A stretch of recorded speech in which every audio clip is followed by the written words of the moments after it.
Angkat tanganmu, puji Tuhan dalam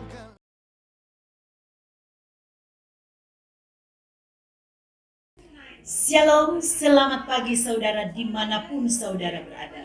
Jumpa lagi dengan program Voice of Hope, Suara Pengharapan. Hari ini kita membahas tentang salah satu karakter unggul Rasul Paulus, yaitu karakter rekonsiliasi. Saudara, rekonsiliasi adalah perbuatan memulihkan hubungan ke keadaan semula. Rekonsiliasi menjadi salah satu yang memegang peranan penting dalam menjaga kesatuan hubungan persaudaraan atau persahabatan. Dalam 2 Korintus 5 ayat 18 sampai dengan 19 berbunyi, "Dan semuanya ini dari Allah yang dengan perantaraan Kristus telah mendamaikan kita dengan dirinya dan yang telah mempercayakan pelayanan pendamaian itu kepada kami. Sebab Allah mendamaikan dunia dengan dirinya oleh Kristus dengan tidak memperhitungkan pelanggaran mereka. Ia telah mempercayakan berita pendamaian itu kepada mereka." Saudara, Paulus mengajari jemaat di Korintus bahwa hubungan manusia dengan Tuhan telah terputus, telah terpisahkan karena dosa. Untungnya, melalui pendamaian Kristus, kita dapat dibawa kembali ke dalam hubungan yang baik dengan Allah dan menerima anugerah kasih Kristus. Ada 3 hal penting yang kita dapatkan dari apa yang diajarkan Rasul Paulus dalam 2 Korintus 5 ayat 18 sampai dengan 19. Pertama, Allah sendiri yang berinisiatif untuk membangun kembali hubungan baik dengan manusia. Saudara, sebagai seteru Allah, kita manusia terus-menerus menentang dan menjauhi Allah dengan melakukan segala yang jahat. Terus-menerus melakukan dosa. Maka Allah berinisiatif membangun kembali hubungan yang baik dengan kita setelah melakukan banyak pelanggaran.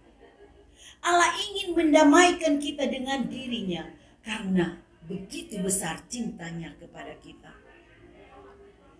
Hal yang kedua yaitu Kristus sebagai perantara. Saudara, kita bersyukur. Sebuah solusi rekonsiliasi disediakan bagi kita, yaitu melalui Yesus Kristus. Kita didamaikan dengan Allah. Kita baca dalam ayat 19, sebab Allah mendamaikan dunia dengan dirinya oleh Kristus dengan tidak memperhitungkan pelanggaran kita. Luar biasa. Suatu proses bagaimana orang berdosa didamaikan oleh Allah di dalam Kristus. Hal yang ketiga yang kita dapatkan yaitu kita sebagai komunikator. Artinya tugas pelayanan bukan terbatas pada para rasul saja, tetapi kepada kita orang percaya untuk menyampaikan berita pendamaian, berita keselamatan kepada seluruh umat manusia di dunia ini sebagai amanat agung Tuhan. Saudara, marilah kita teladani karakter unggul Paulus, yaitu rekonsiliasi. Kita tahu bahwa Paulus adalah seorang penganiaya. Paulus adalah seorang yang jahat, tapi dia bertobat ketika mengalami perjumpaan dengan Tuhan.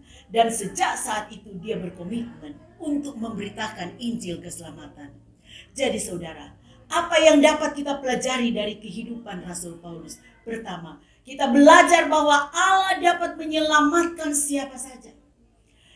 Kisah Paulus yang luar biasa yang dialami oleh kita juga.